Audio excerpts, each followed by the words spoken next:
Hello, welcome back for episode 10 of the Voice Break podcast. My guest today, Marika, is going to be teaching us all about art. She's going to be schooling us, so I'm strapped in. I hope you're strapped in because I'm ready to learn. Marika, thank you so much for joining us today. Thank you for having me. Yeah, happy to have you here. So, there's a lot that I'd love to know about you, your past, and how you came to be where you are now. I think, first and foremost, tell us about yourself as an artist. That is a very difficult question to answer, just in a sentence. Um, I have, I've dabbled in a few styles in my short little time. um, I have basically completed my BA in Fine Art in 2021, and then I'm now completing my MFA. And that has been a journey on its own.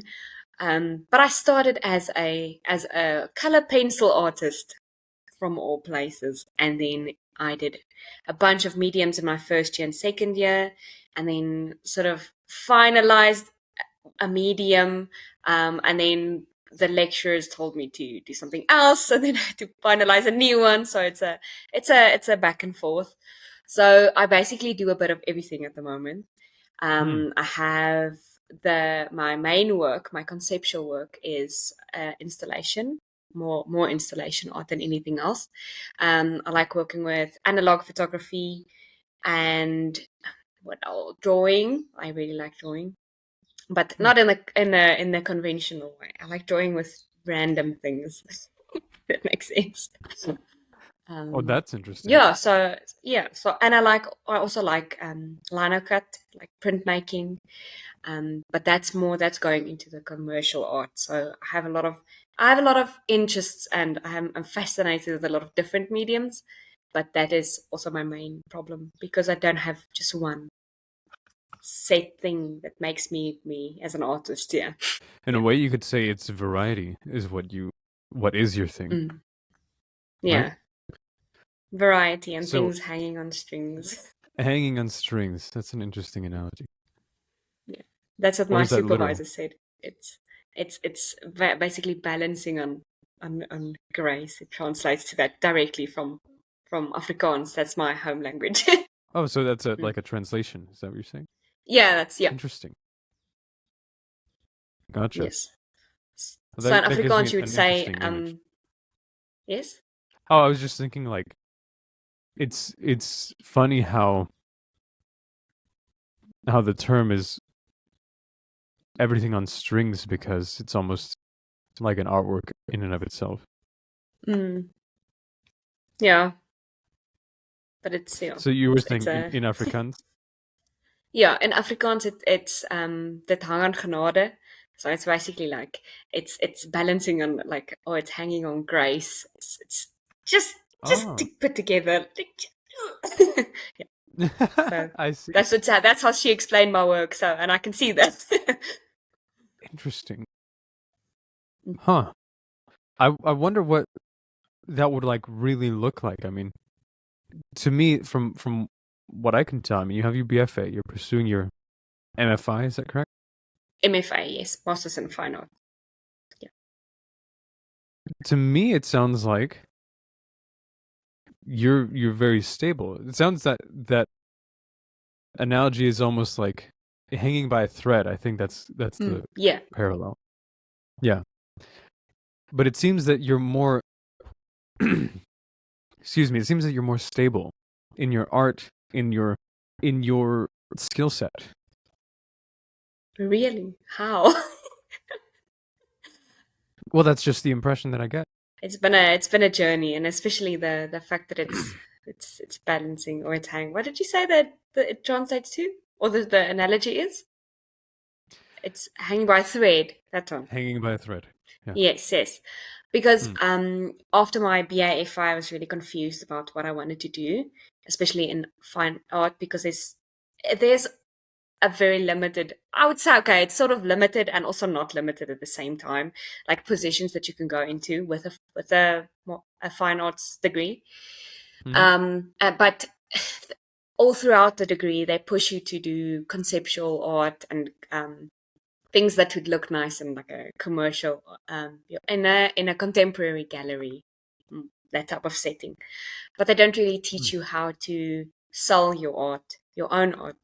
So it's like they're trying to make you like make you, how can I say it? It's like they're trying to make you stable, as you said, in yourself and in your own mediums, and to make you sure of yourself. But then they also don't really help you with like, okay, well, this is where you can sell your work, or this is how you approach a gallery, or this is how you, all the practical real world examples, I guess. They tried, but I don't think they, whatever. And then, yeah, in the end of my fourth year, I was very confused and very concerned about what I wanted to do, because I didn't know.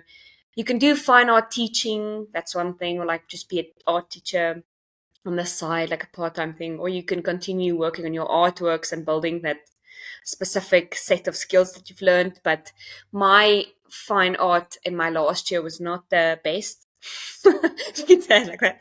I went back and forth the whole time, and it wasn't like a full body of work. It didn't feel like mine, if that makes sense. It felt like theirs, or yeah, it didn't Hmm. feel like mine. And then, so after that, I think if I stopped there, it would have been like, okay, I probably would have been a art teacher, or like someone who just did paintings for a living. But then I accidentally got into masters, which is, a story. Because I expressed that I was interested in masters, and my supervisor, or my lecturer at the time, said that, okay, you have to send your portfolio and your documents and all these things. And I've been watching a lot of like also podcasts and things to see if it was really something that I wanted to do. And then in the end, I didn't end up sending anything in, because I wanted to just, like, feel how it would feel in the real world. And then my supervisor, I got an email from the university in the December holidays, and they were just like, "Okay, you partially accepted." And then January, they were like, "Okay, you fully accepted." Okay, when when did I do this? Yes, so that was. Yeah, so it is literally, my art career has been hanging on threads. I see. I see what you mean now. Okay, Yeah. so you you were partially accepted because you didn't really submit something. Yeah, I didn't because they expected us to submit a letter of intent, where you have to say, obviously, like the type of project that you want to do and the type of work you're going to make, and then also your portfolio of your work that you've completed, just to see if you're like a good candidate. But I never sent that in, because there was a week's deadline, and I thought it would be very, obviously it's a lot to ask in a week. Someone Yeah. to put their whole art career together and then also think of something to do next year. That was, yeah, a lot. And then I just decided I'm not gonna send anything in.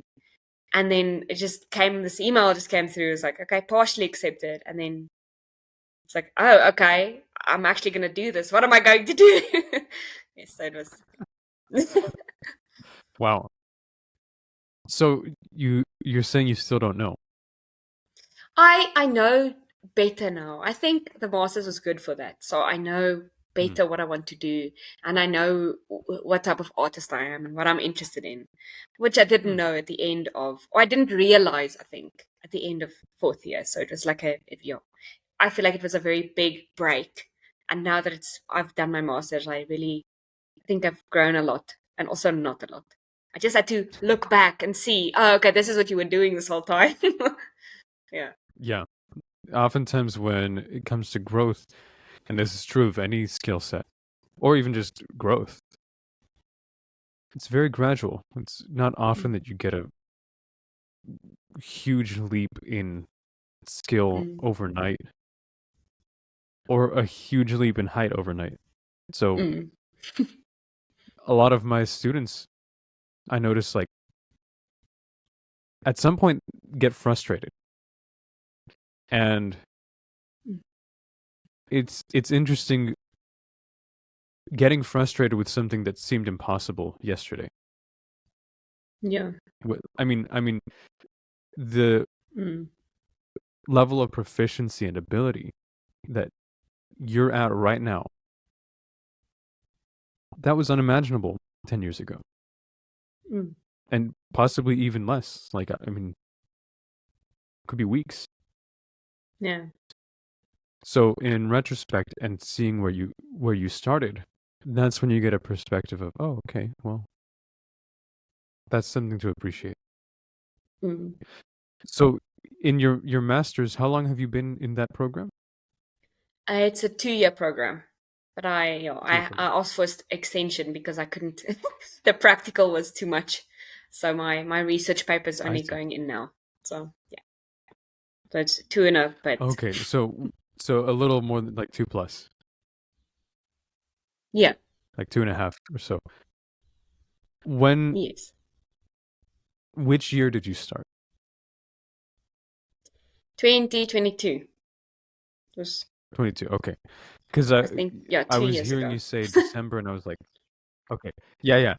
Because I just wanted to Mm. be sure that it was. I was like, is it this year? It's like, wow. No, Okay, so no, yeah, it was in 2021, and then that's when the year that I graduated from my BAFA, and then that December they sent me the letter of doom. I see. Okay, that's interesting. My mom, honestly, I don't know what degree she has. I just know that she went to school for art, and I remember her writing a book one time. She wrote this novel, and it was an interesting thing because I just, as a kid, I hadn't really known. I just knew my mom did art here and Mm. there, but we had a big glass table, and she had all these different things like partial canvases Mm. displayed on the table, and she was painting, and I was like, wow, that's really good. I didn't think anything of it, but she actually went to school for it. Wow. Have you ever been doing something like you've put a lot of time in, and well, actually, I'm sure you have, but what has been your experience in people seeing your art? Like, what do people say? Um, so far, I think my biggest critic has been my family members. Because I mean, it is difficult to, because the university and the whole conceptual commercial, now conceptual and, um, what is contemporary art thing is so different than just painting and drawing and like doing. That's a big misconception in South Africa, especially, is that if you're an artist, you paint, you do oil painting, and then that's what you do. What do you draw? Ah, I don't draw. I don't like drawing. I don't draw with pencils. What do you mean? Yeah, so it's difficult because I can't just show people the art. It's always okay. I have to explain it first, and then when you explain it, you lose people so fast. Because when in a painting, you just show someone, and then it's like, oh, okay, that's beautiful, and then you move on. But with an installation piece or a sculpture or some type of random drawing that you've done like in the middle of the night because you feel this type of way, it's very difficult to explain that to someone with just a picture, and they only want to see pictures. It's like, I can't just show you pictures. I have to explain my whole thing, and then I can Mm. show you a picture. Hmm. Yeah, yeah. Yeah, it's like with a lot of things, like if you tell a joke, then you have to explain the joke. Mm, mm. It's not funny, It's exactly right? like that. It's So awful. yeah, It's like and my dad used to say. My dad used to say that when a frog once dissected is thoroughly dead. So it's like you can't really explain a frog because then it's dead. Yeah. So. interesting. I like that. Mm. I'm taking that whenever I'm at a, I don't know what's the word, a more high class like dinner or something. I will use that Yes, instead of beating a exactly. dead horse. I'll say. You dissecting a frog. Exactly. Yeah. He used That's to funny. say that, but like with this high English accent. Okay. And your dad's not English, is he? No, he tries to Or is be, he? but he's not. Okay, I'm also trying to be, I but I'm see. not. It's fun to pretend. Hmm. That's that's that brings up a lot of interesting things, and I wanted to say this because this was actually very helpful to me.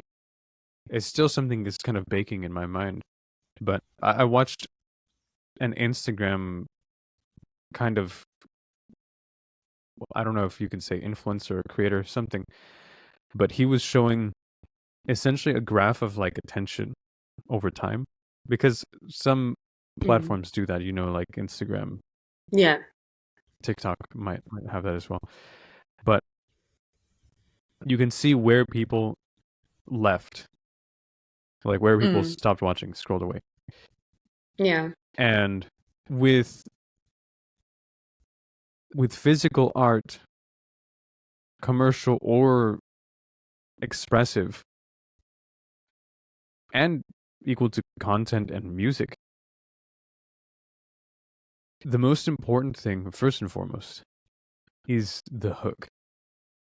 Mm. How do you imagine having some kind of hook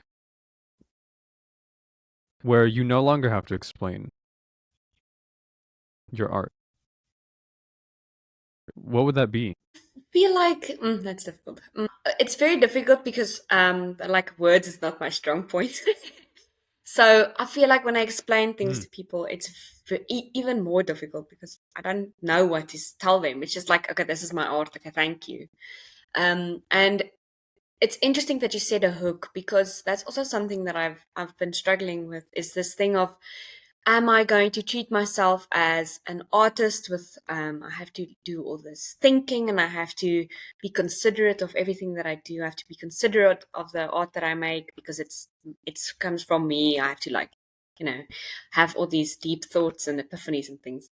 Um or mm, am I a business? Am I like, do I have my own visual identity that I'm working on? Do I have, because it's like a brand thing now. And it's mhm. something that has been very difficult for me because I am very into it's the graphic design, brand identity, all that type of things as well, because it is how I make my money to sustain my art. So it's very, yeah. So it's been difficult to Right. treat myself as an the artist, but also the person behind the like brand, trying to build a website and trying to build like this whole media presence and all the things, and it just runs away with you, and then you have this great website and you don't have any art. So it's like, it's the hook was a very very interesting point that you brought up. It's like a pitch that you give I to appreciate people that. and it's difficult. I don't Yeah, know. it is. There's so many different ways to do it. And I would say, interestingly, there's infinite ways to do it wrong, per se. Hmm. There's also infinite ways to do it right, but it's just a smaller infinite, if that makes Yeah. sense. It's like Yeah. the right ways are more rare. Mm. Let's put it that way. Yeah. That's a very important question, because people all across the world doing art of any kind, music included, have to have some kind of business ideology, have to have some kind of brand.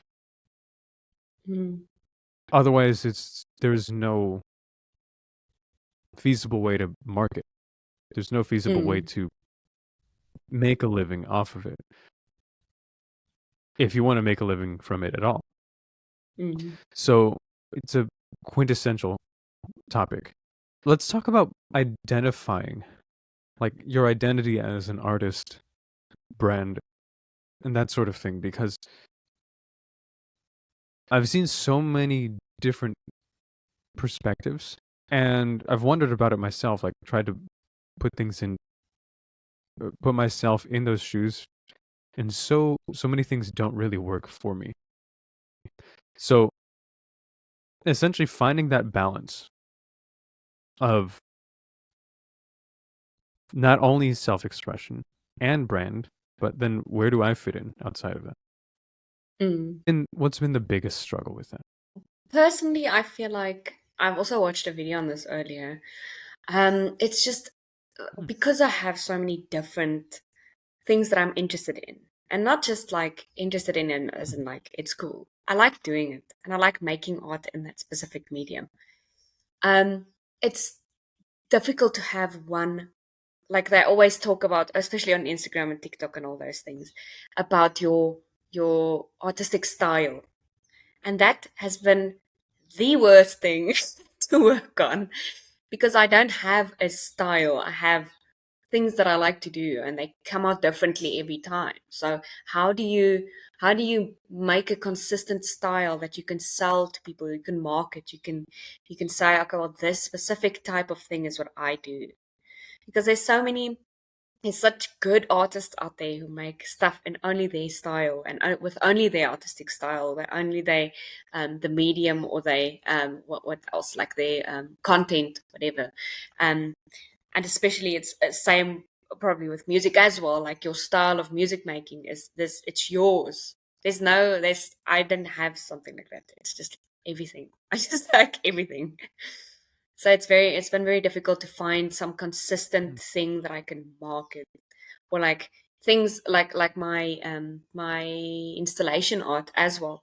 It's not something that you can just sell. It's I've made it and I'm very proud of it, and it's me, but it's not something that I can go and say, okay, it cost like 3 rand, whatever. It's very expensive or it's very cheap. Just come buy it. It's fine.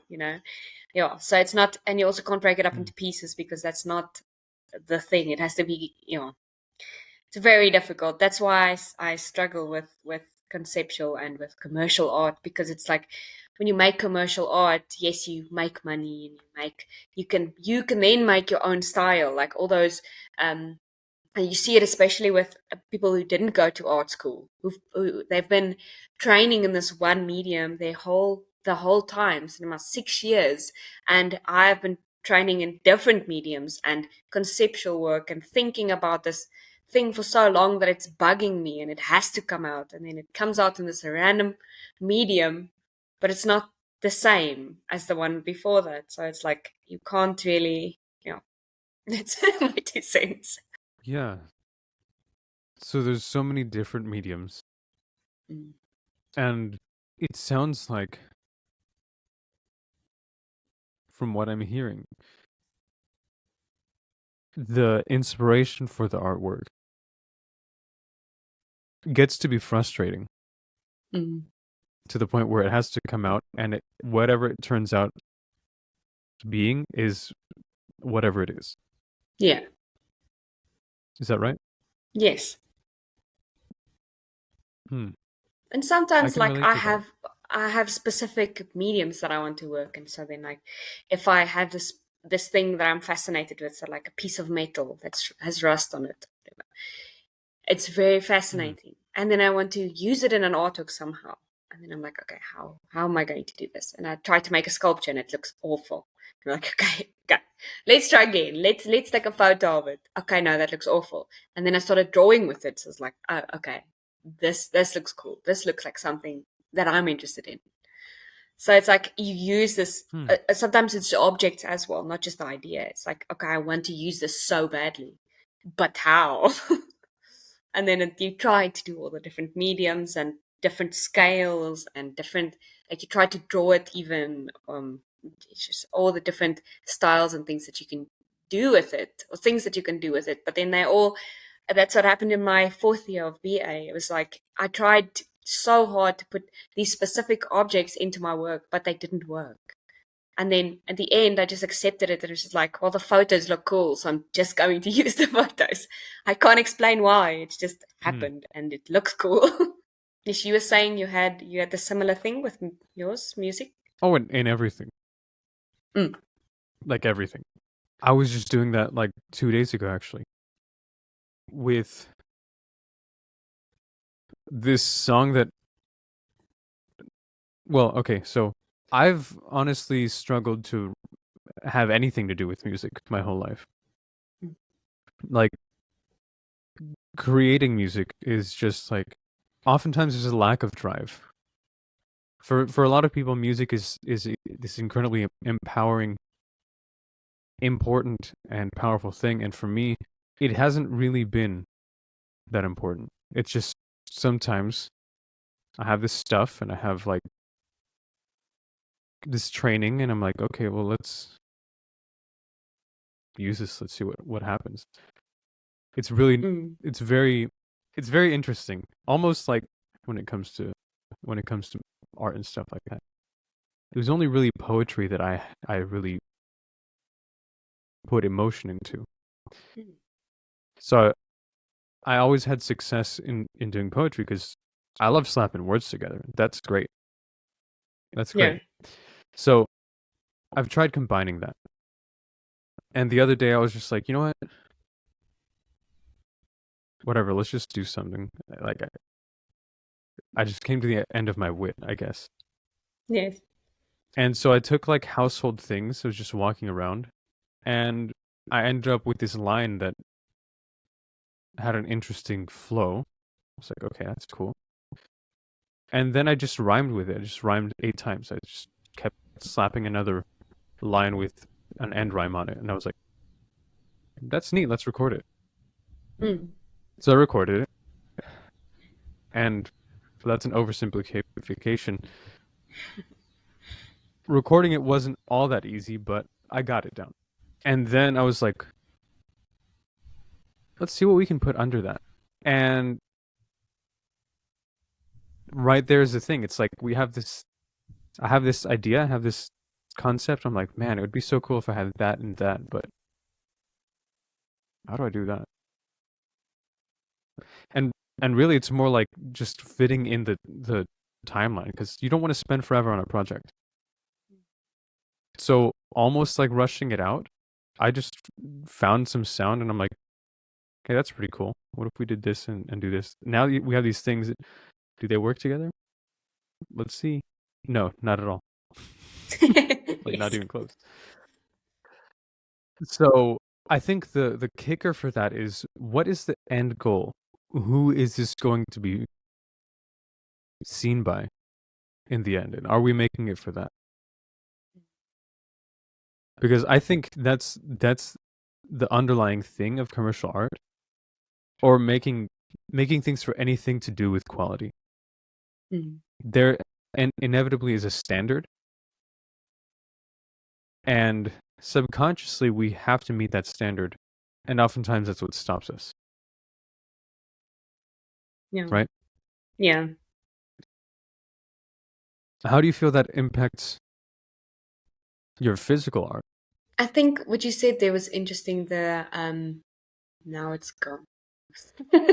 um, that when you rush something, you want to finish it. You rush something to complete it. It's like a. I've also found that in my art, it's like a compulsion to just do something. Like I have to do it and I have to complete it right now. Mhm. There's nothing. There's no. You can't be stopped. It's just you have to do it and it has to be done. And that's also been like very difficult for me because I have no patience at all for anything. So sitting and chewing on this idea for so long is it's usually it's I can't do that. It's so difficult. And writing this master's now with dissertation for 2 years, writing the same chapters over and over again was so awful. Because I don't have the patience and I also don't like reading. So now I have to read my own stuff, which I don't have patience for. But it's like, yeah, so then you try to rush it out but sometimes it does take time. It takes more time. And sometimes you do something, you rush something out. And then the next day you're like, oh, it would be so cool if I did this instead. And then it's like, oh, but what if I do this instead? And it's like, okay, but now that you've done it, you can see, okay, well, it was cool, but what if I do it this way as well? And then you're like, okay, well, that way is obviously it works better this way. Yeah, so, but just a question. uh, yeah, yeah. I mean, sometimes you do that and then you see after like the deadline, Mm. wow, I Yeah, I really could have hate done that. this and it'd be so much cooler. Yeah. That that is a frustration with the really it's a learning process. I took a voice acting academy course this past summer, and one of the lessons was he said, I will never quote Tumblr except for this one thing.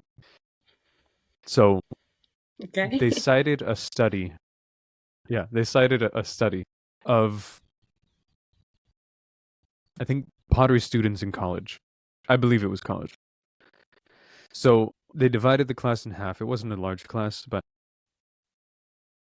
they told one half to make 50 pots. They told the other half to make one pot, but it has to be the best pot they've ever made. Okay. So, so the people who did one pot spent a lot of time with it, very meticulous. The people on the other side were just throwing it out just fast. Mm. What do you think happened? Probably the one with the one pot. It's better quality. The one pot? Well, that's what they thought too. At least that's what they expected, Mm. because the one pot fell far short of one of the pots. Like the later pots of the 50 were much better than any of the one pots. Okay. And that goes to show, well, a lot. There's a lot to that, right? How many proverbial pots have you made in your life? So I mean, many. not literal pots, although. No, I Yeah. struggle with pottery So, so so hard. tiny Yeah. pots. No, Uh-huh. pottery is not my friend. What about? I mean, metaphorically, like art Yeah. pieces, just art Yeah. pieces in general. Um, I think that's again, it's difficult because I have made a few pots, but the issue Hmm. is they all have different colors and styles and shapes and stuff. So I can't really there's no one thing that I could make consistently and like one medium I can work on and I'm going to be the best at that one after 50 artworks. It's like yes, the Hmm. skills transfer between art mediums. So like if I find that something is interesting in one medium, I can translate the same marks or the same movements or the same ideas to another medium, which is very helpful. But it's not helpful when you make something like physically. So if I do a lino cut, I have to have all the specific skills and I have to have worked on it for so long. And this is like it takes time to just learn how to do that. And yeah, it takes which you can't learn by drawing. It's a very different movement. So you have to still work on that specific medium, which is again, it's like I would like to think Hmm. that my art will one day be, something. But at the moment, I think I Hmm. still have a lot of pots to go. But I mean, hopefully Hmm. someone sees something nice in one of my other pots. So long, I think. Yeah, and Yeah. you never can tell Mm. when someone is going to like something. You think this thing is amazing, and it gets almost no reception. Mm. There's so many factors contributing to that. It's an interesting thing. You're saying that basically, it's almost like okay, so there are different skills. That some skills perhaps can't be transferred between Mm. mediums. Do you feel like there's a broader skill that you're learning by that? What would that be? I think so. Yes, I feel like this this one skill I think is the most it's the most helpful is drawing, and not just like drawing like doodles or whatever. I had a figure drawing class in my BAFA, which was very helpful still to this day because I still have Hmm. to when I make any of my artworks, I still draw beforehand. And even if it is just preparatory sketches or the initial sketching, Mhm. and to see how or to put the idea that's in my head just on a page so that I can see and tell people, oh, okay, do you think this is going to work? physically in space. And it also helps with the commercial stuff as well, because you translate, let's say, a dog portrait that you want to paint. You have to know how to draw. You have to know how to physically, because drawing is very similar to painting, and there's still the hand skills, so like making things with your hands. It's not, it's, it's still it's like a muscle memory basically. But when you draw, it's fine lines, and then when you paint, it's a lot thicker, and you can see, oh, okay, so if I draw on paper, this is what happens. But when I draw on, or when I paint, it's a very different texture and types of mark that you make. But you still know, okay, this is the fundamental marks, and then that you can translate into all your drawings. You can make watercolor paintings, you can do all the stuff, and my contemporary stuff as well. I had to draw beforehand. I've had like a whole idea. Obviously, some ideas, like more experimental stuff, you don't draw because you don't know what's going to happen. But afterwards, you still have to draw it to put into perspective how it's going to look in context with the other work. So yeah, that's the one skill I think is the most important. Interesting. So drawing helps with preparatory sketching, but it also helps with fine-tuning your movements Yes. to have the coordination to make what you're trying to make. Yeah. To be very specific with the marks that you make. So there's this one exercise we also did was you had to mix all the colors beforehand. So you had to look at, it was a live drawing, or like a still life that we had to do. And then you have to look at this onion, and you have to see, okay, it has this color and this color and this color, and then you have to mix it beforehand. And then you have to place it so carefully, because you get one white canvas. That's all you get. And there are three colors. Then you take these three colors and you try to paint an onion, a whole thing with three colors. It's very difficult, but it teaches you how to be very precise, very like, okay, I have to put this here because this is not the edge. This is this is this. And then in the end, you can actually see that it's an onion, which is I was very surprised. Yeah, but that's also very precise with your marks and where you put things. Huh. I hadn't thought of it like that. Now that gives me some ideas, because in my experience, writing in pre-planning has been one of the most important additions to progress that I've ever seen. And it's like you're saying with drawing, where you sketch something and essentially see proof of it. This can work because we're seeing it right now.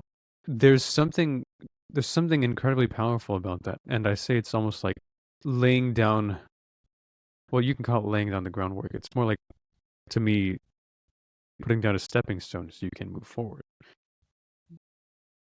Somehow that takes the burden off of the brain from having to hold on to all that info at a time. There's something else about that, a parallel that I want to see how you view this. So people pay me to help them find their voices, to help them sing efficiently. But what I've found is that rhythm is the most important thing to develop any skill, including singing. How do you feel that applies in your own work? I feel like that's very applicable to drawing as well, because you need that specific rhythm that you develop. I don't know if that's with music as well, but it's like you have to work on it consistently. That's like the drawing. You have to, okay, I have to know how to do this. I have to know how my hand moves. I have to know, if I do this, what's going to happen.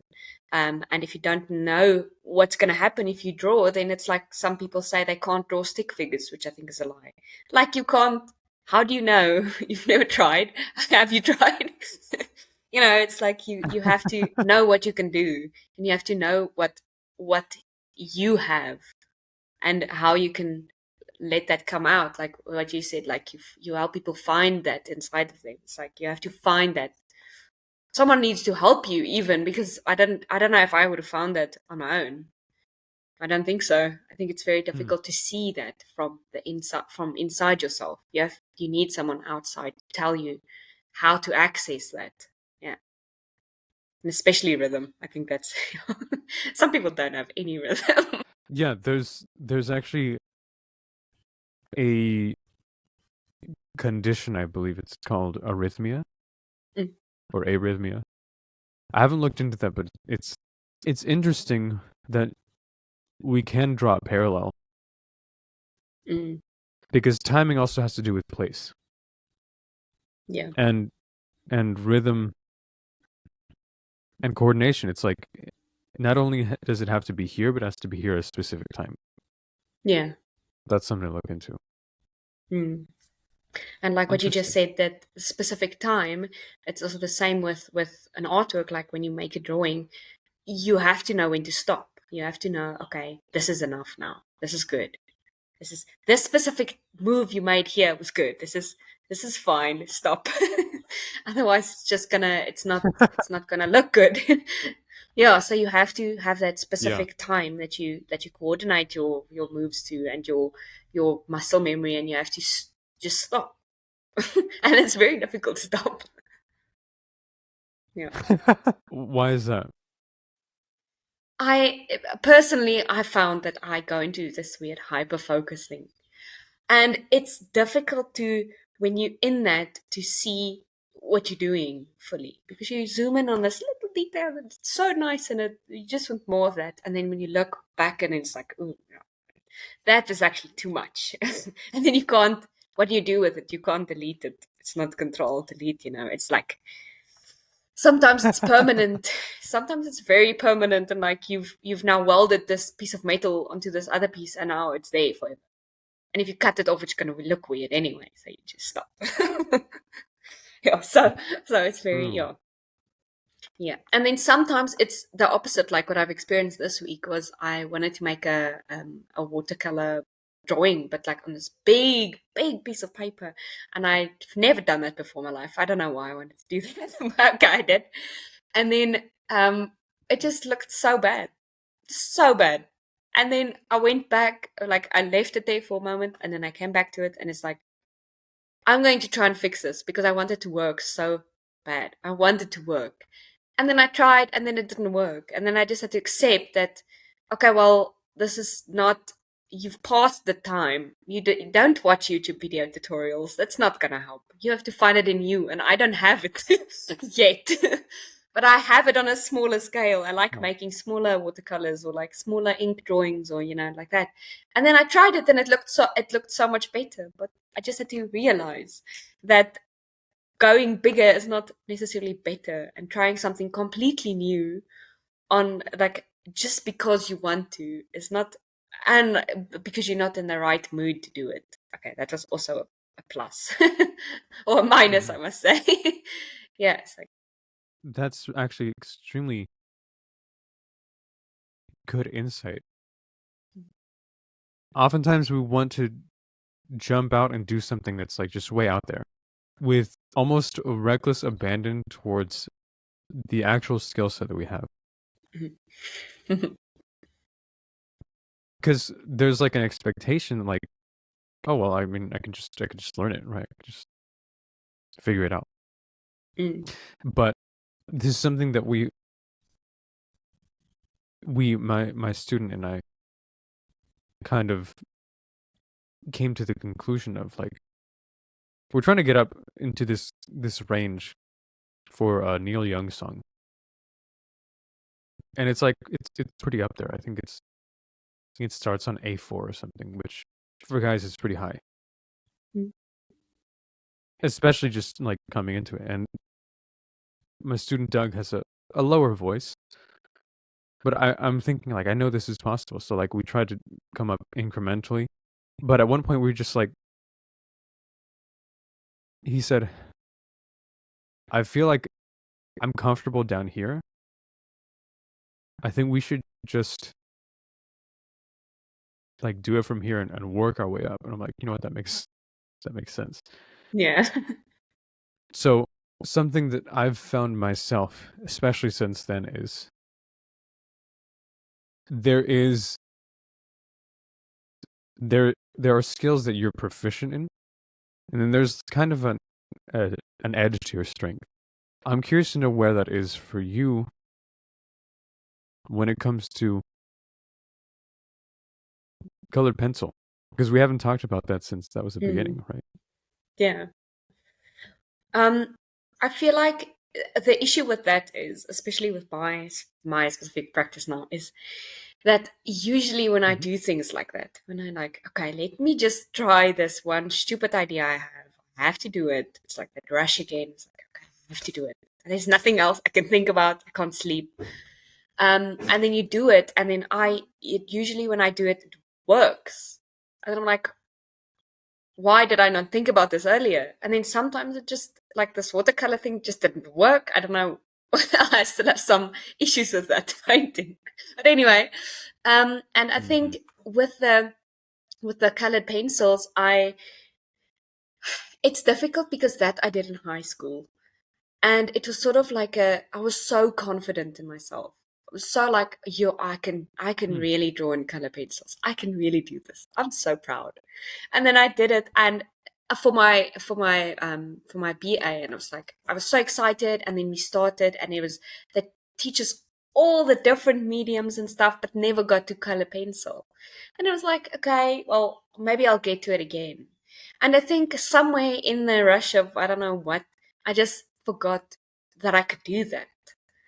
So I'm definitely I want to do it again, but it's like sort of I'm so scared because there's a big thing, especially with studying art, that like they try to teach you, and they also told this to us in the beginning, was like you have to get out of your previous skills. You have to stop learning them when you go into BA, FA, especially fine art. You have to stop. Everything you did before this is not art. And then they start again with you from the beginning. Okay, we do pencil, we do blah, blah, blah, we do all the things. And then later in your fourth year, you can choose a medium. But then obviously by that time, you've done all the other things. And that's especially with me. It's like I loved color and I loved pencil and I loved I loved especially seeing like a picture and then I would make up colors to fit in that picture, if that makes sense. It's like very vivid drawings. Mm-hmm. And then it's just like they just said no. No. So I don't know if I can still do that. I have to actually see if I can because I have some color pencils. It's like my little secrets in the drawer somewhere. Yeah, but I don't know. It's obviously it's a different skill, and the things I do now is very like, not dark, but very like somber type of whatever. Um, yeah, so I have to try it again, but it's difficult because they just said no. Mwah, that's not art. Yeah, I could see why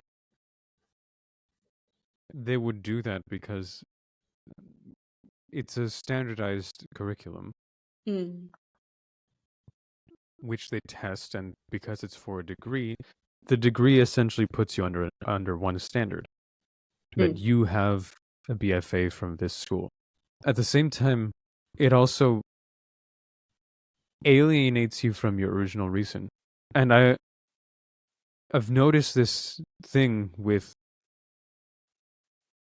like a lot of people that I talk to, where we all go through a bell curve of some kind with every skill.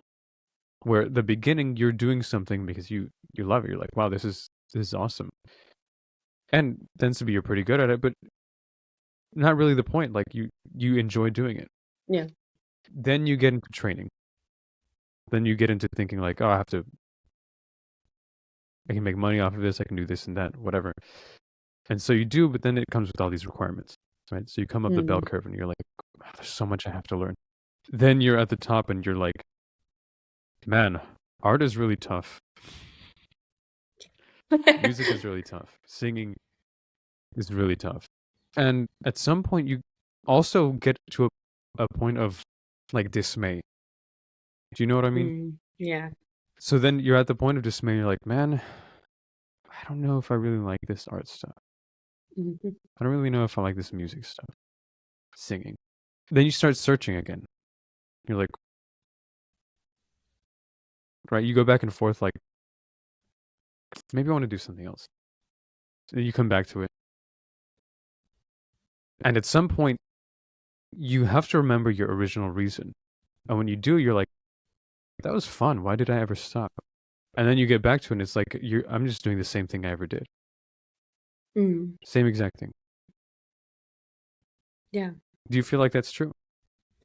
Especially, yes. I feel like when you said you go away from your original reason, that was very interesting, because it's like that is true. Because I wanted to, when I started studying art, I was like, okay, I'm going to learn all these new things, but I'm going to work on again my art style, and I'm going to be this big artist when I come out, and I'm going to have all the whatever, all the, I don't know, get into competitions and residencies and all the things that you can do.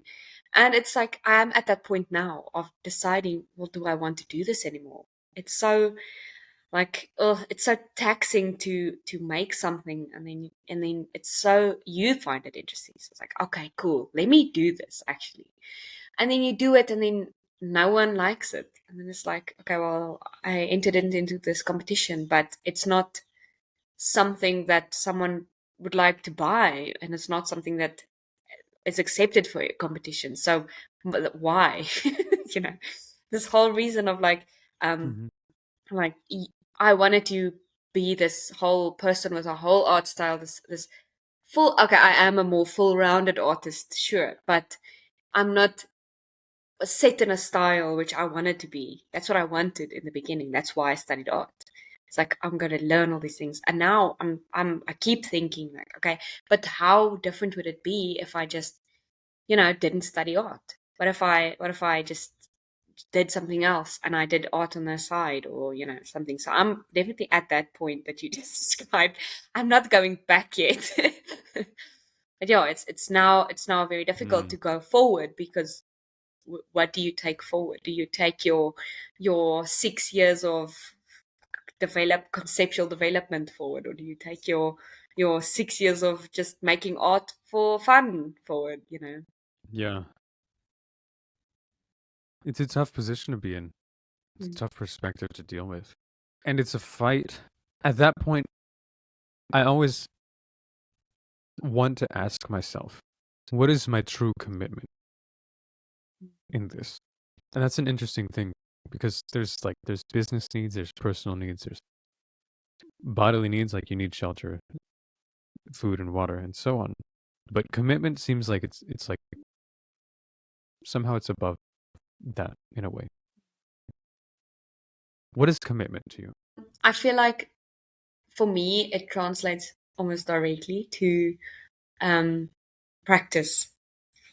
So like, you can't just expect something to happen if you don't practice and you don't actually actively work on it.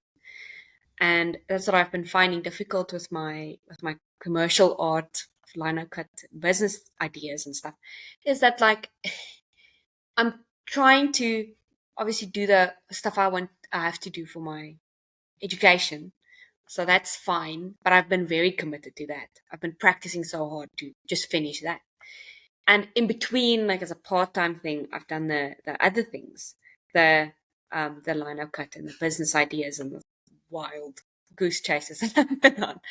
But like, I have not been fully committed to that, and I haven't practiced that in such a long time. Or like, I practiced every now and then, like here and there. Um, but now that I'm done with my first commitment, it's sort of finished, and it's basically being examined, and then it's done.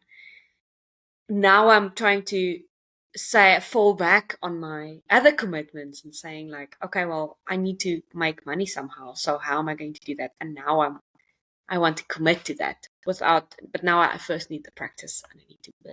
So it's going to be a long time until I can actually make money with my art, unless I manage to get into a gallery, or like do whatever, some part-time jobs and stuff. And then I can, it's very, yeah. So commitment is definitely practice for me. That's what I've come to the conclusion of myself. And the interesting thing about that is that practice has nothing to do with results. Commitment is all about actions. Mm. But that's actually where it becomes the biggest strength. Because actually, whether you pass or fail, your commitment never changes. In life, I like to see things that are constant because that gives me a sense of stability. Mm. Otherwise, if you're focused on something that's always fleeting, always vanishing before your eyes, like, or never, simply never happening, like the idea of making it, or like at some point being well off enough that you don't have to worry about money. Those conditions are so fleeting. But if we can focus on one constant, how does that make you feel? What did you say is a constant? Like an example of a constant. Your commitment to practice. How often do you practice? Practice in what sense? What type of practice? So like with my art stuff, I try to practice, let's say, I mean, every day. That would be the ideal. Mhm.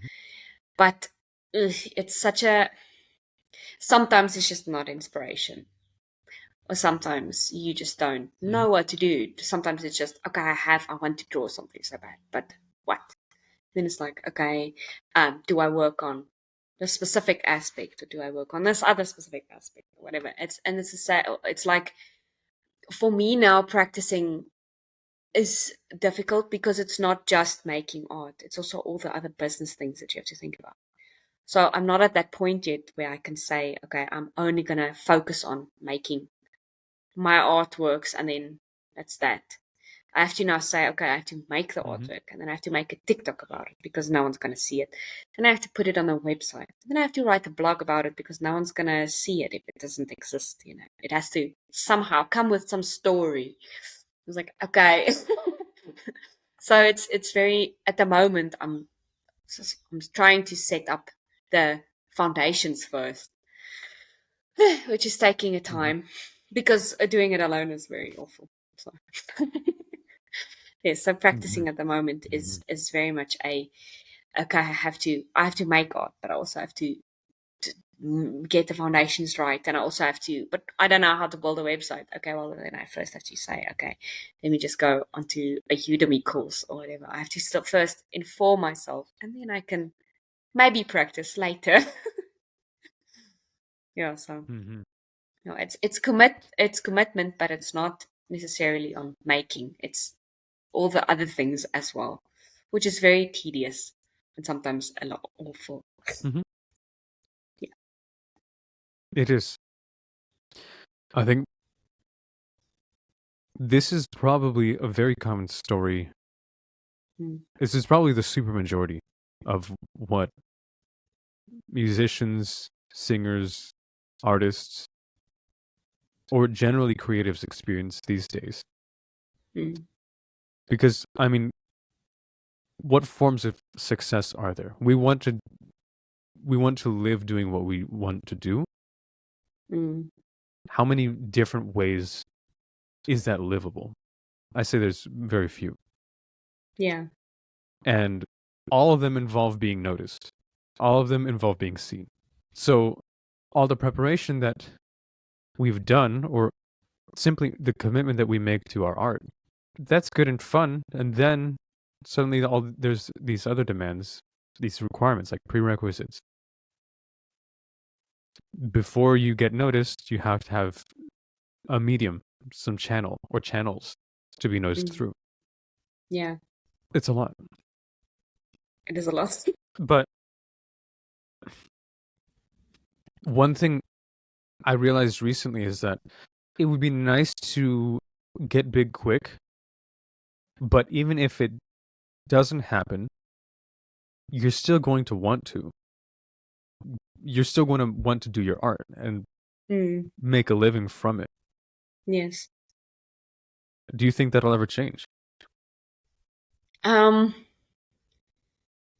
I feel like the getting big quick is a is obviously a dream because it's not it's not going to happen. I mean, you can try, but I also think that sometimes when you do go big quick, it's like you're so overwhelmed with all the things, then you have to take a year off just to reset and to say, okay, well, this actually happened. And I mean, I've seen it a lot with all those small businesses posting on TikTok, for example. It's like they have this like a what the polymer clay people making earrings or whatever. They make them and then they explode on TikTok, and then they have to do all the things, and they have to buy packaging, and they have to send it somewhere, and it's like 1,000 orders a week and whatever. I don't think I want that because they must get burnt out so quickly. And I like my sleep. I'm not gonna not sleep. I'd rather just like go slow, take it as it comes, just do it, although it's fine if it takes a long time. It's okay as long as you work on it consistently. And it is like you say, it's like you're still going to, I don't think I'm ever not going to have that feeling of, okay, I have to do something right now because it's been difficult to stop myself from having that, even in my education and things. Is like I want to paint a flower so badly. I just want to do it. It's pretty. I want to do it. Why not? And then I have to think, okay, well, no, I have a whole exhibition to plan. I can't do that. So it's like, I don't think I'll ever not have that commitment and want to create things. But again, it's like, are you going to be visible enough, or like, are you going to be able to have that, again, the artistic style, or like the brand identity to make it just sell something, you know? I feel you there. There is no guarantee. What brings you comfort? um, I would say I like the fact that I can just make something. If I want to, if I have like this random dream that's scary, and it's like it's this whole thing about my future, and I'm like, it's awful. I like having the ability to express that on a piece of paper. Like making a drawing about it and then saying, okay, well, this happened. I can now remember this whole experience just by looking at this one drawing. And it's like it makes it real, but it also makes it easy to then put away because it's like, oh, okay, cool. Park it for later. So it's like I like the fact that I can, and also it's easier to explain to people when you can draw it. So it's just like, okay, now you understand. It's like, oh, okay. So that the ability to make things Huh. like that is very like make something from nothing. I feel like, especially with the people, all the artists on TikTok and all the things, all the social media things, is so that imposter syndrome that they keep talking about is such a very real thing of like, oh, I don't know if I could do this, whatever. But then you think about it, and it's like, I can actually do that. I can make things. I can make things out of nothing. There was a Hmm. sound, and it sounded cool, and now I can make music about of it. It's like there's a paper. It looks boring alone on the shelf. Let me just make something with it. Yeah, Mm. it's like that talent that you have, that the thing, like that commitment again. It's like you have that in you. You are able to do that. Some people don't have that, and that's, I think they do have it. They just don't want to admit it or work on it. But yeah. Huh. That's interesting. It's like, from what I'm interpreting, it's like there's something that doesn't exist yet Mm. out here in the real world, but it's in your head, and even when you make that first sketch, you see there's proof that this could exist. But then to have it handy to show and to share, this is something that didn't exist, Mm. and now it does. That is interesting. Do like world record stuff has gotten crazy since the internet, right? Like Okay. Yes. you can see you can see the most insane, unprecedented thing, and then some 3-year-old does it on on YouTube or TikTok, and it's just like the Mm. the feedback of extremity is always reaching unproportional heights. Mm. But there's something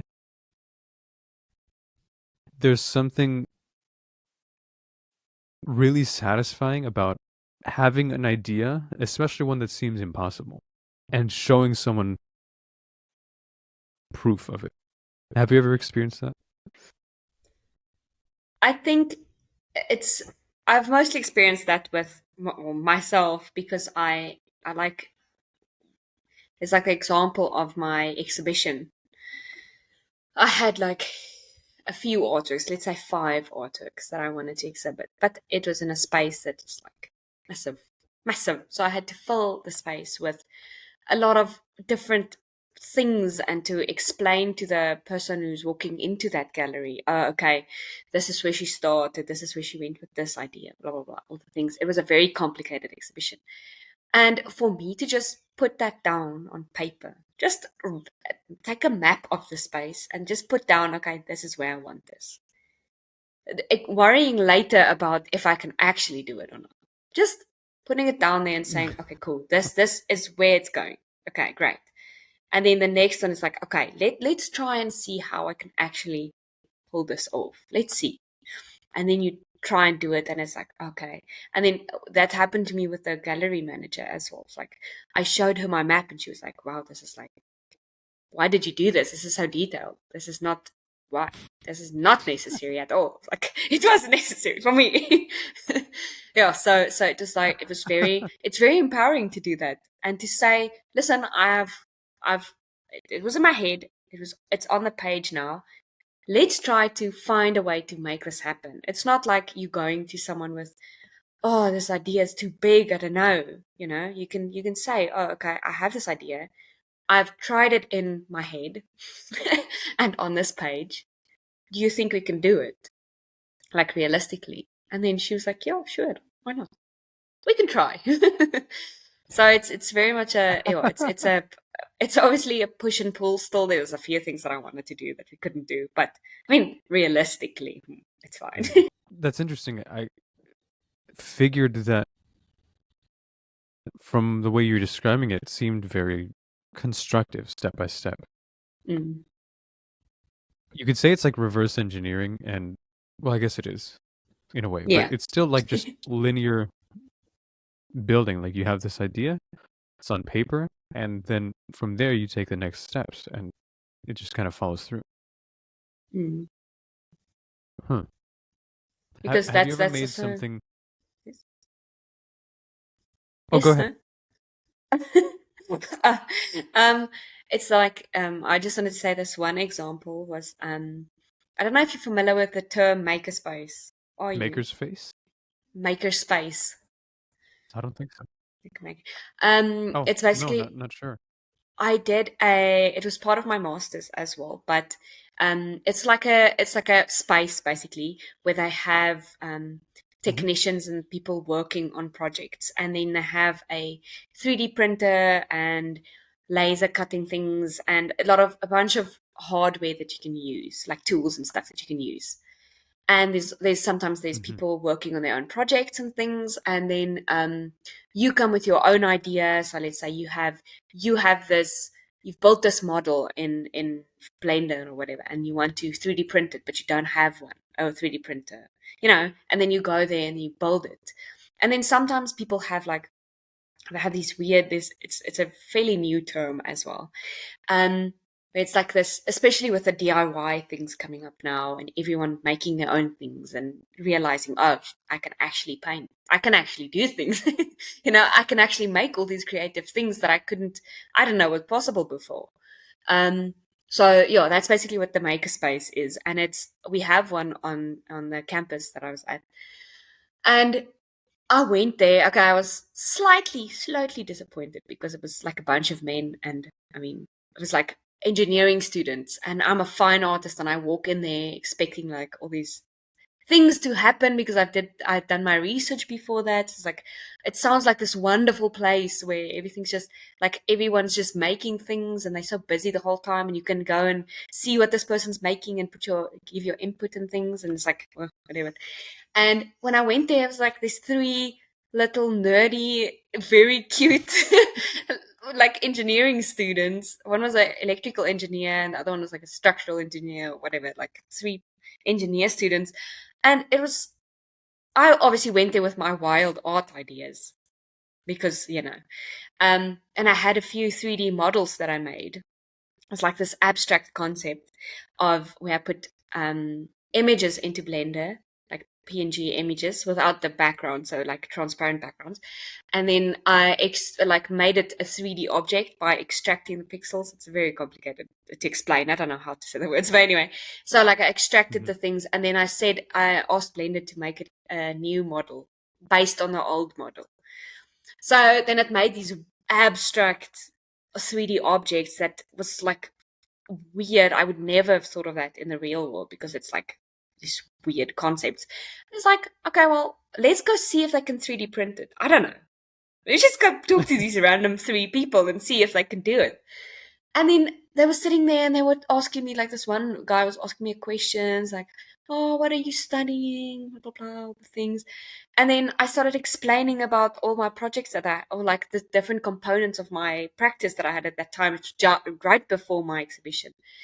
And I was speaking about this one, it's like an experimental analog photography project that I was doing. But it's like, it involved like a soldering thing that you have to, it's obviously electric thing that you have to, it's a sound to light unit. So you build the thing. I had to build the thing myself. I don't know anything about soldering, but I did it anyway. And then I built this thing. It's like a sound to light. So it takes the sound and it converts it immediately into light. So then when you make a sound, it's like those the speakers that you get that react to the lights react to the music that you're playing. It's very, very cool. I love that so much. And then I made I basically just did photography with that. So I put it in a box with photography paper, and then the sounds that was outside would expose the photography paper. I don't know if that makes sense. Yeah. Whoa. So it was very cool. I liked it a lot. It was like one of my favorite projects. And they were at one stage while I was explaining this, they were all sitting there like, what do you mean? You soldered this. What do you mean it works? How does it work? And then I was like, I don't know how it works. It just worked and it was cool. And then they're like, oh, wow, okay. And they started thinking about how this could work and things. It's like, oh, how do you not know about this? That is it's very much also a like experimental thing. And it was so weird to see all these engineer students like confused at this thing that I was doing, this experimental. I didn't even know if it would work. It was LEDs and photo paper and LEDs and things. Is it going to work? I don't know. But yeah, it was very interesting to see their faces. Just like as I explained it, it's like I'm not doing rocket science. I just soldered a few things together and then put it in a box. It's not that. I don't know. And then they said, yeah, if you bring that that idea to my what is it, electrical whatever engineering faculty, they'll be like shocked about it, and you'll get like a whole degree on whatever. It's like I don't know. I don't know if I want to do that. I just wanted to make an artwork. I don't know. Yeah, so that was interesting. Wow. Sorry, a side note. Yeah, that's interesting. I mean, it sounds like there's some circuitry you soldered and put it in a box. Yeah. Like it sounds It's straightforward. very basic, but they were like, well, why did you do this? I don't know. I wanted to. That is not how you apply it. I was like, okay. I did though, and it worked, so. Yeah. That's amazing. That makes me think, what was your first artwork? That was a long time ago. I mean, obviously it's well, I mean, kindergarten art. I don't know if that's what you were referring to, but that was basically my first exposure was because my mom's also autistic, but she doesn't want to admit it. But anyway, and she used to come to the kindergarten and she used to draw like but these animals so quickly. She would draw like a crocodile, and then it's done. Like I was so impressed with that. It's like I am going to be an artist so that I can draw this crocodile for the rest of my life. Because it was so fascinating how she could just make like a circle and then a line and then it just looks like a hippo or an elephant or whatever. It was like it was so fascinating to see. Oh wow, okay, you can actually make something look like something else just by making a circle, making a little line onto it. It's like okay, yeah. So that was my first exposure that I can remember. And, yeah. Interesting. Now that you mention it, my first exposure to singing was my mom used to sing us part of a nursery rhyme from The Sound of Music. I didn't know it Mm. was that. I just thought it was the Pillow song.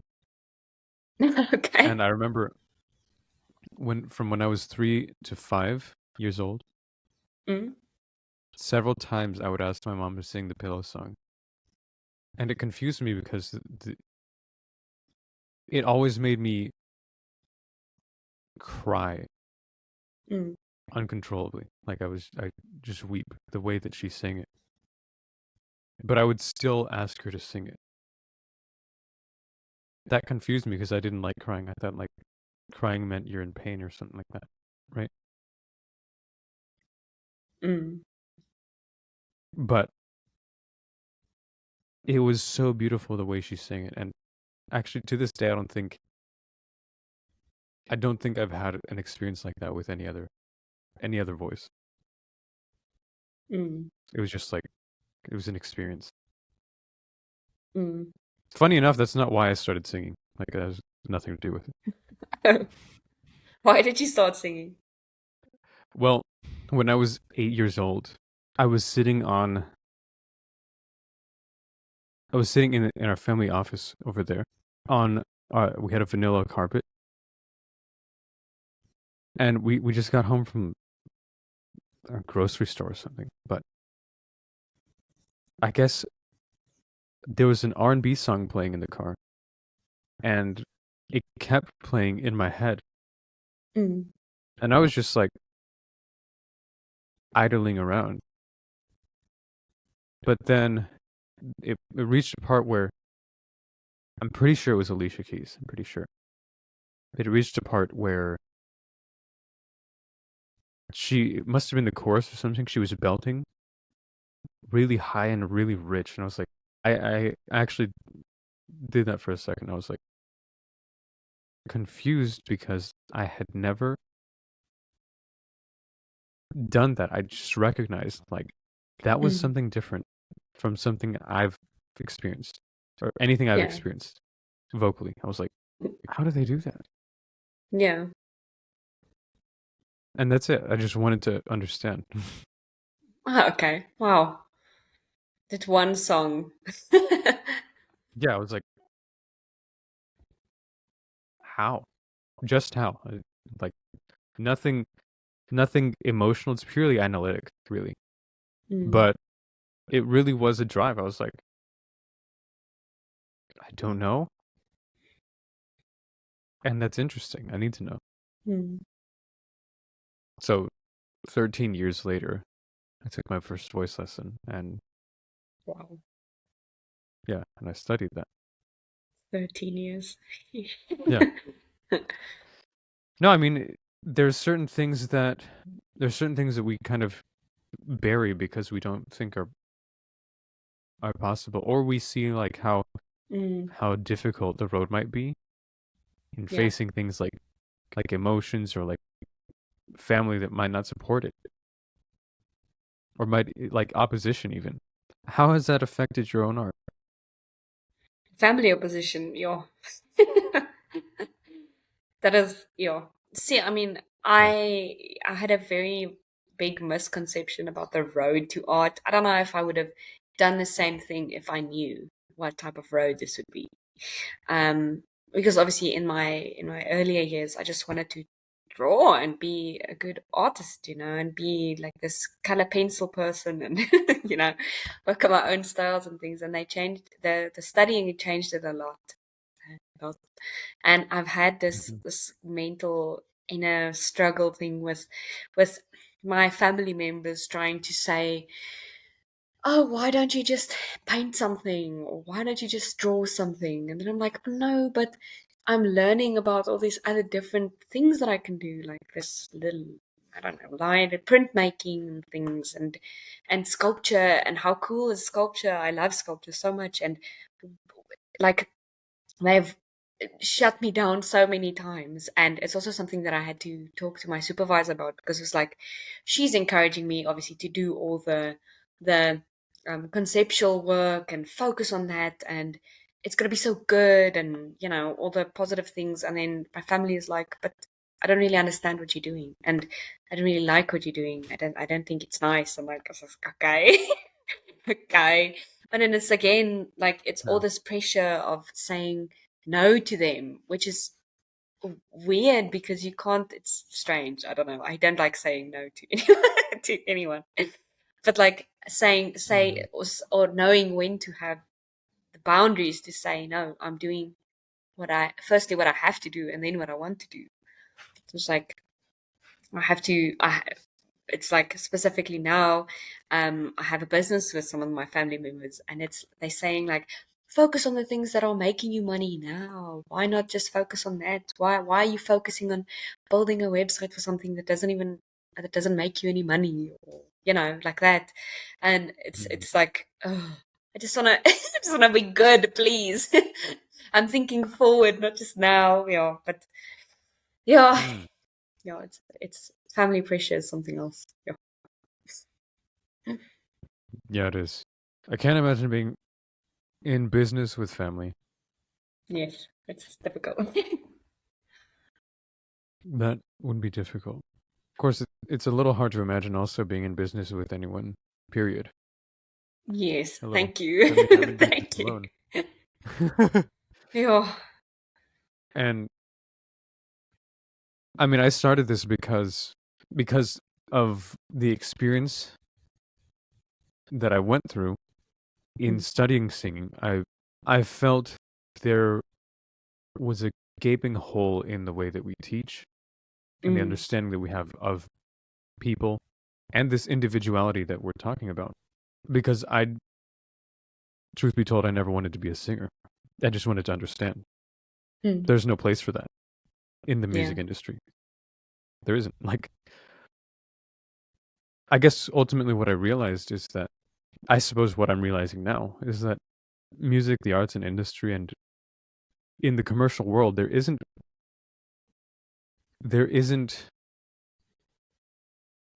very much of an understanding of individuality Mm, and this need for self-expression, and then how to balance that for the mm, individual, like for you and I. How do we balance that? Being in business and a brand, and then also fulfilling our needs. But one thing that I've learned is that ego is committed to the short term. Like, ego wants the quick wins, wants the big payout, but doesn't really care much after that. mm. But it sounds like you're committed to the future. How do you feel it's going to go? I feel like I am committed to the future, and I feel like it's very uncertain at this moment, because yes, I do have all the business that I'm working on, and that is selling commercial art. That's what it is. I'm trying to make printmaking more accessible to people for buying and for making, and also for to the community around me and all that. But getting people to see that, to share in the vision, and seeing like, oh, okay, what if I buy this? What if I actually support this person who wants to do all these things? Maybe it'll work, because it has been a startup for I think 3-4 years now, and I've learned a lot of things, but it's been so difficult because I've basically been doing it on my own, and it's been a ton of time. Um, but Hmm. it's like trying to get people to see how it can be valuable in the future. I think that's the main issue. And like, I think when I get there, I have so many ideas that I just want to share. But if I can get there, it'll be good. But yeah, it's the getting Hmm. there that's the issue. Okay, so if I understand right, you have a couple businesses, one where you're in partnership and the other where you're solo. Is that right? Yeah, it's sort of like because I'm waiting for my paper to be examined and all the master's things to go through. It's sort of I've made a an art business for myself, and then I also started this family business thing. It's very recent. It's like 2 years old or whatever. And that's just Hmm. for an actual income because it's like a graphic design, website building, logo making, that type of uh, more graphic design things. Um, which I also enjoy, but it's more of a like for clients and things. So it's very much a having to deal with people and having to meet their needs and to do the client brief thing, and it's a lot. But yeah, that's just Hmm. to actually pay the bills basically until this can now start. Yeah. Yeah, and so your your main line, your heart business is helping make printmaking more accessible. Is that right? Yeah, that's the short of it. Tell me Yes. how you do that. So basically that it's a I started it with a few of my colleagues from the BA Fine Arts, and it's basically where uh, okay, let me just say my own artwork. So I make wildlife artwork. So like that one that's in the back there. I don't know if you can see it. But it's lino cut printmaking. So it's a very easy it's easy. It's very easy, the medium itself. Um and then so what I've been doing is I've been making the artworks. It's not some of them are not full artworks on their own. This one is more of a complete one it was like a collaboration that I did with a wildlife photographer. So, whenever this thing sells, we'll see. I'm going to give some of the profits and stuff to the wildlife artists. So that's the one component to it. So I'm trying to help the wildlife photographers, and then by selling the artworks, I'm obviously making a profit. So I'm helping myself. And then I'm also doing workshops and things. So in the community, and I want to do workshops with just people who like lino cut. So it's just random DIY people who like it, and then to offer workshops for that, and then also to help other artists. So if they also have if they work in the same medium, they can sell their artworks online and at markets in our local area.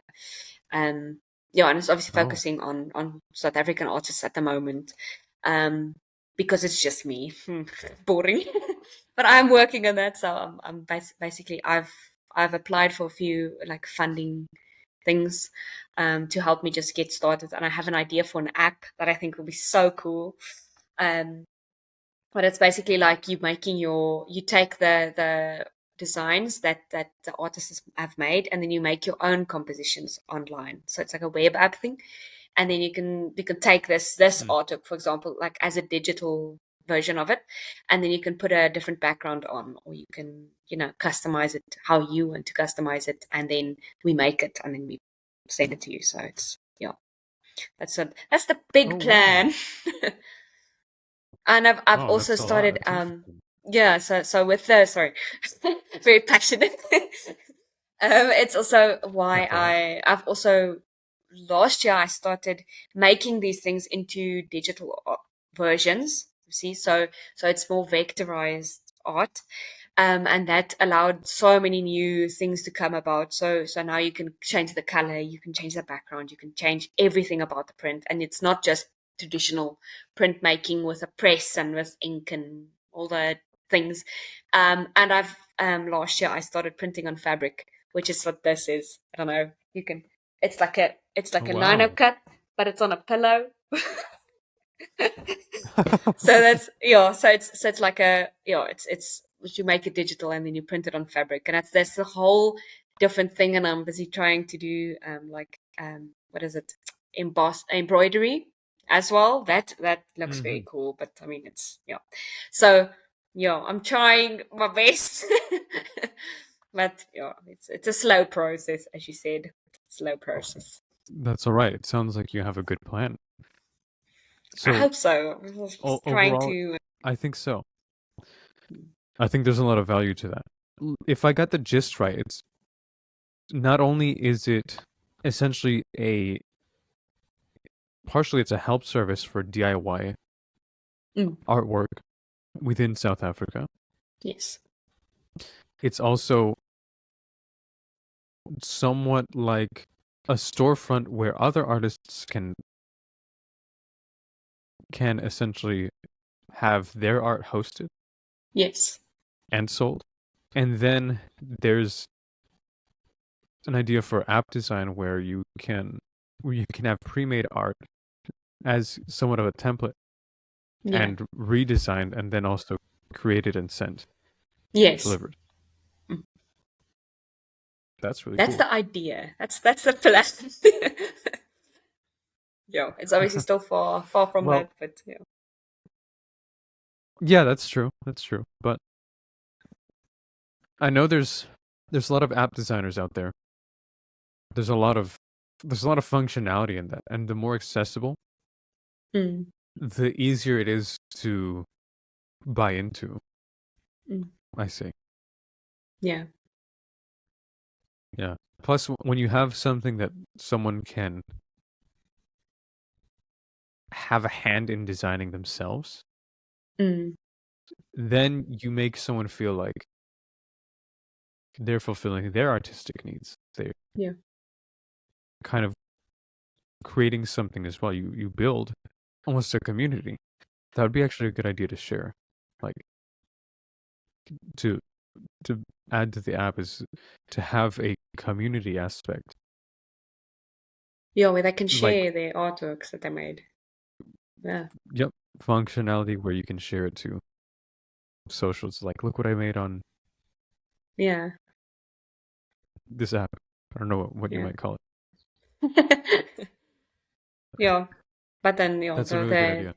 the thing is that now again that it requires funding, and then the funding is an issue because now I Hmm. have to do all the other work to fund it, and then I don't get the practice. So it's again whole.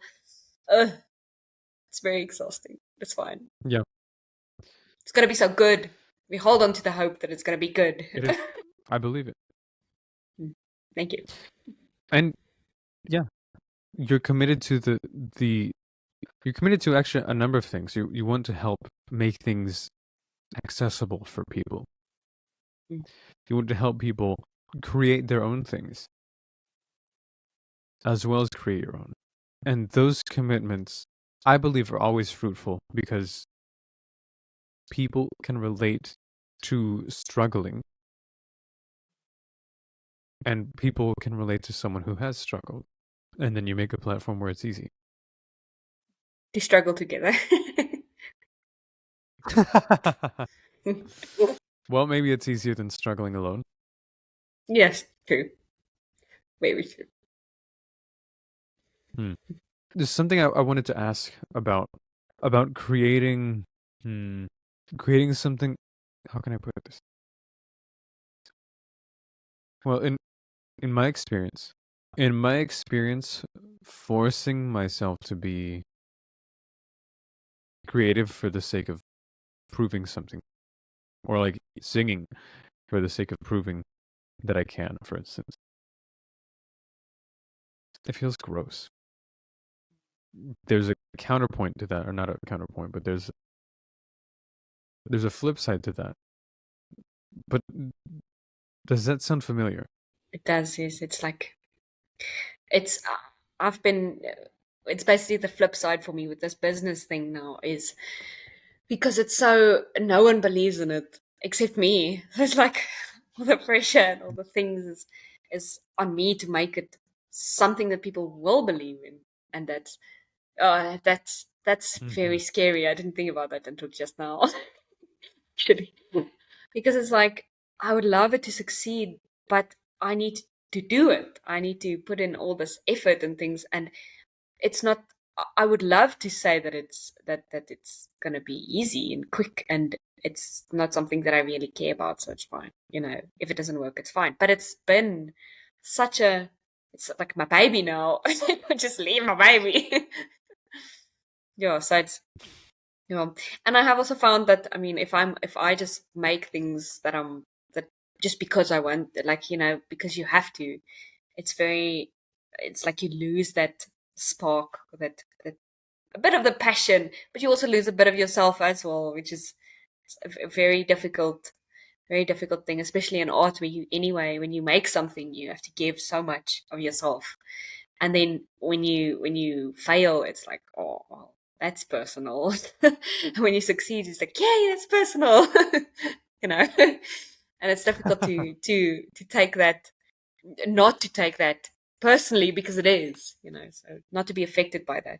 That's why that's one thing that I'm grateful for the education, was they make you so strong in taking critique. It's like anyone can say anything to me now about my artworks, and I would take it as constructive criticism, even if it's bad. It's like, okay, thank you, I get that, I understand, I'll fix that maybe later.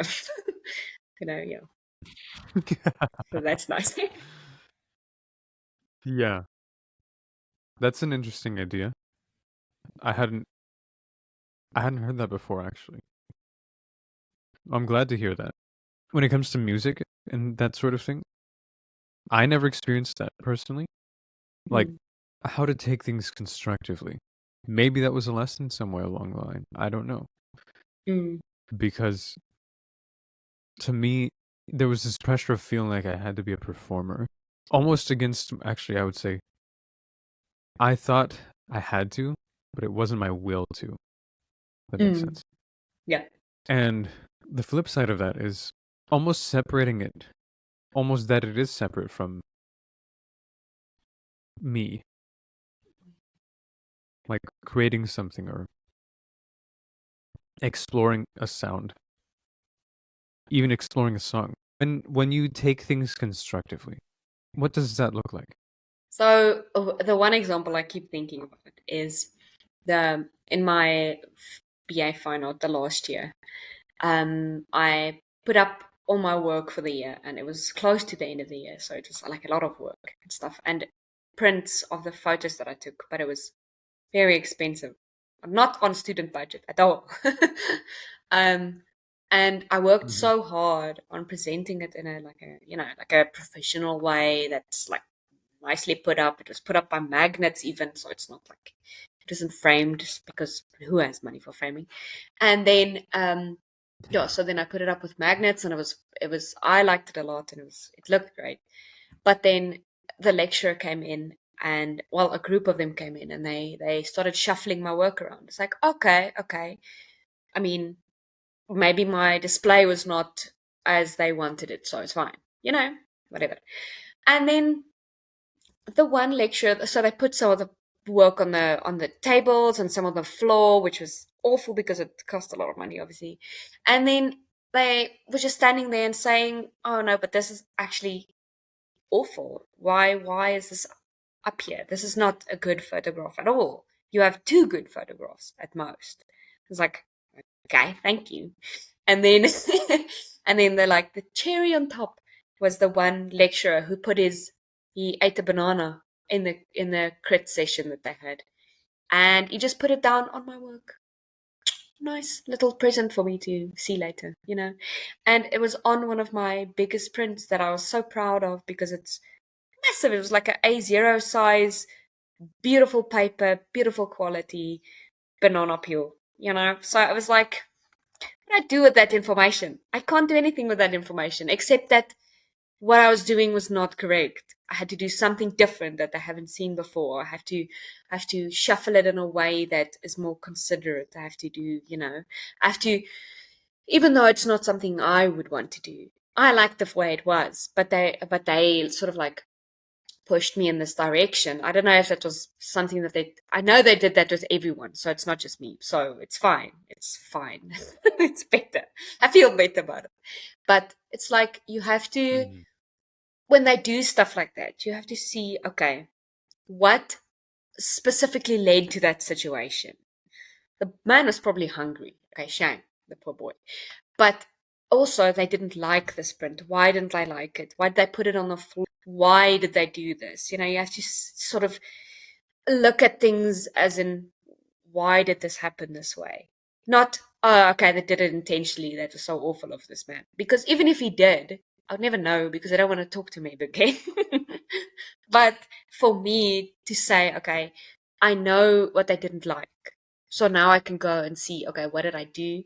And then what did they change about it? How did they change it? What can I do differently? You know, yeah, Mhm. that was rough. Yeah, I mean, I would be appalled if someone did something like that to an I artwork that was, I made. I I would be was, like, yeah. It took a few weeks to get over that and to realize, okay, well, let me just think clearly about what they did, why, and how can I fix it, and you know, it took a while. Pretty Mhm. upset about that. Yeah. I would be too. It's interesting. The way you said it was a perfect picture of how language can shape identity. And by that I mean the hurt is actually contained in the language. I don't know if it's completely contained or what have you, but so is the blame. And when we say they did this, like that man put the banana peel on your artwork, that's where the emotional aspect comes in, and also the ego side of things is in like it's almost in the personal pronoun, if that makes Mm, sense. yeah. Whereas when you said thinking clearly, you were like, why did this happen? Just an event that was free from people or blame, or although from emotion, it was free of emotion as well. Mm, That's interesting. So would you say that's how you receive things constructively? mm. It's trying to see without, okay, initially blaming people, fine. And no one's perfect, but I mean, and then after that, like just taking all the, as you said, the personal pronouns away and saying, okay, let me just take a breath and see why. What was the event? Why was it? Why would they have considered it wrong? What happened? Basically, yes. And then was I, because I obviously I wasn't sure about the images anyway, because as I said earlier, it was like I just wanted to use these objects it so badly. I didn't know how to express that except, just putting up the work because it was such a time crunch and stress. And but it was like it was too much. And then they said that on top of that, and it was sort of like, okay, well, what am I doing? What why do I want to put them in so badly? And I never got to I don't even know today why I put them in. It just looked cool. But, so it's sort of like, if I want to use the work, I'm going to use the work. I like it, so why not? And it was it wasn't detrimental to my marks or whatever. I still passed and was good enough to get into masters, so it's not that bad. But it did affect my marks significantly. But all I can say about that is I still did it, and I love the photos still this day. So why not just do it? And if they have criticism, take it on the chin, and then just do what you want still after that. Take it and say, okay, well, this didn't work, so maybe I should just not put it up here. And then they can't say anything because I changed it anyway, so it's fine. No, that's good. I think that's a crucial thing that needs to be shared more, because if it's left in blame, then it's never really learned. There's no progress made when we leave things in blame. I got the idea recently that blame is like taking is like actually rejecting your own responsibility and putting it on someone else in a way.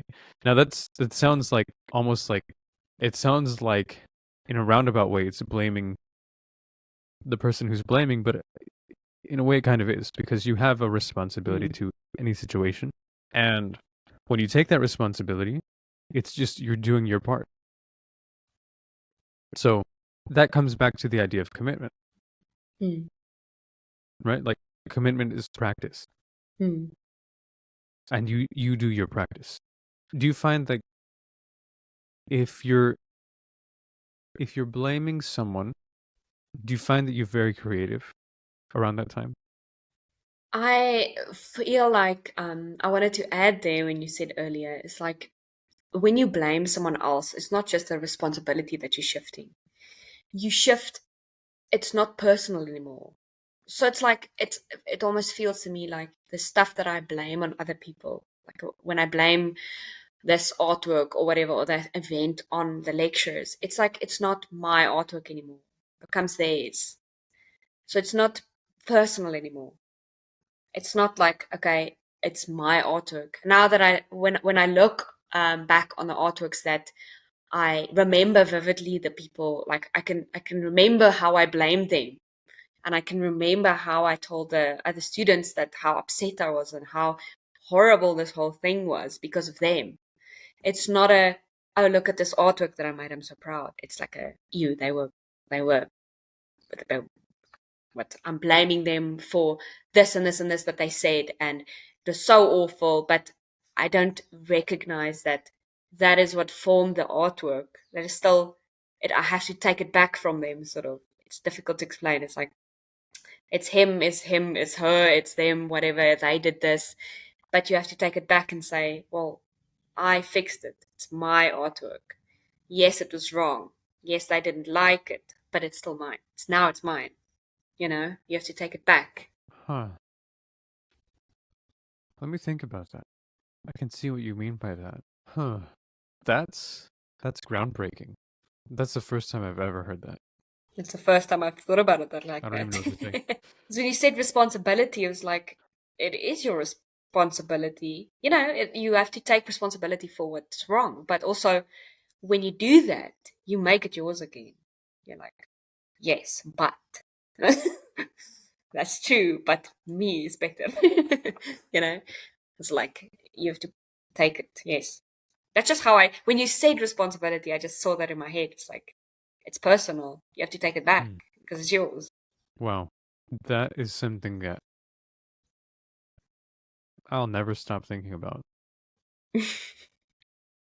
Really?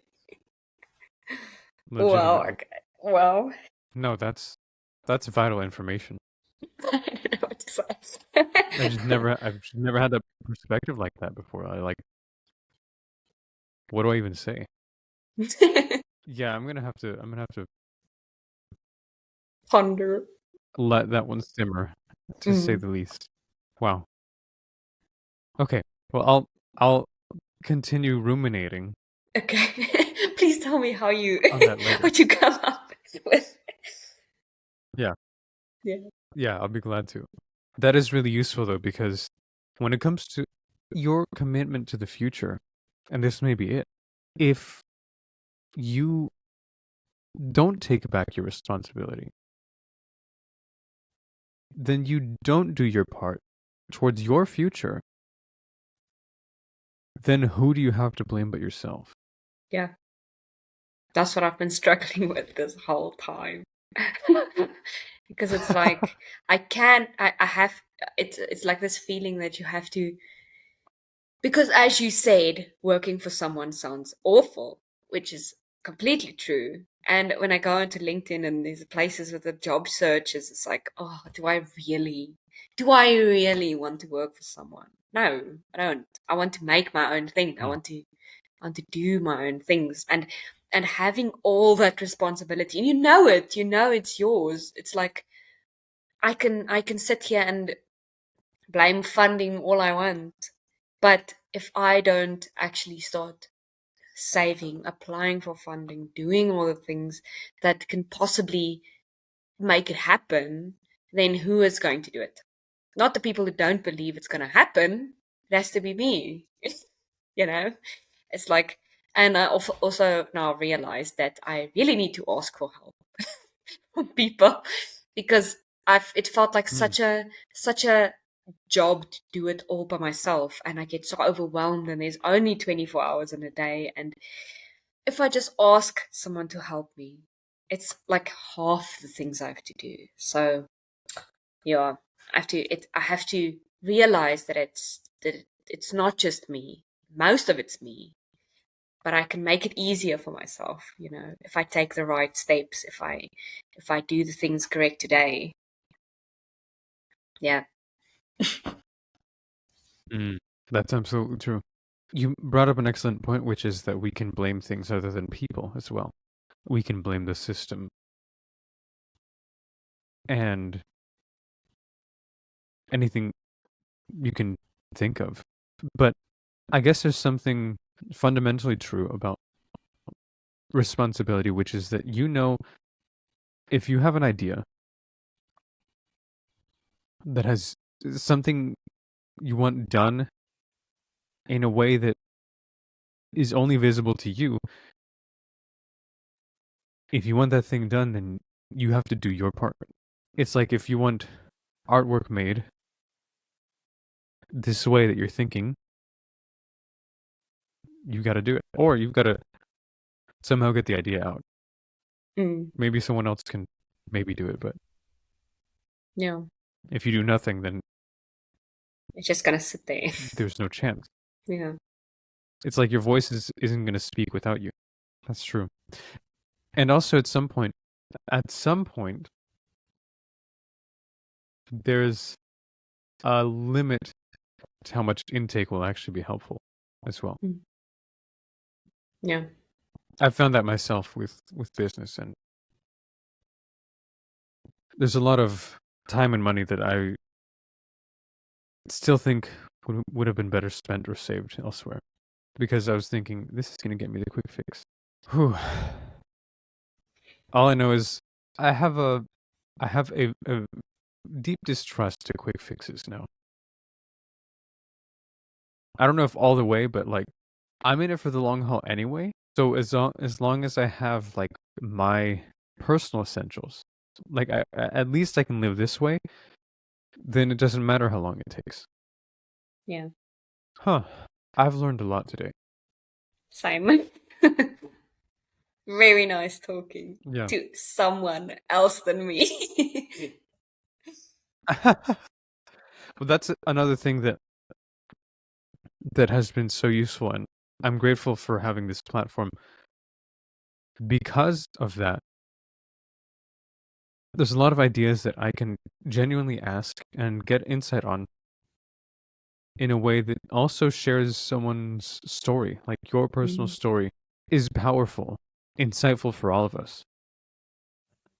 And I've learned most of those things in talking to people doing this very podcast. So I appreciate you taking the time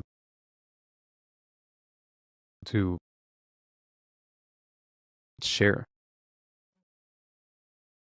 Thank you for having a platform where I can share, because yeah, this has been on my mind for a long time. Yeah. Good. Well, I'm happy that Mm. it's been helpful. Yeah. Thank you. And I think it's a great idea to look for other platforms like this. And I'm sure I know that there's art podcasts and even art business podcasts that might be right along the lines of what you're looking for as well. Mm. I'll So look definitely into take it. a look at that. Yeah. But yeah, Marika, just one more question before we go. If there's one thing that you would like people to know about, something of yours or just a cause that you believe in, What would that be? This is my cat. I think that oh, covered so much today. I think that what do I want to say?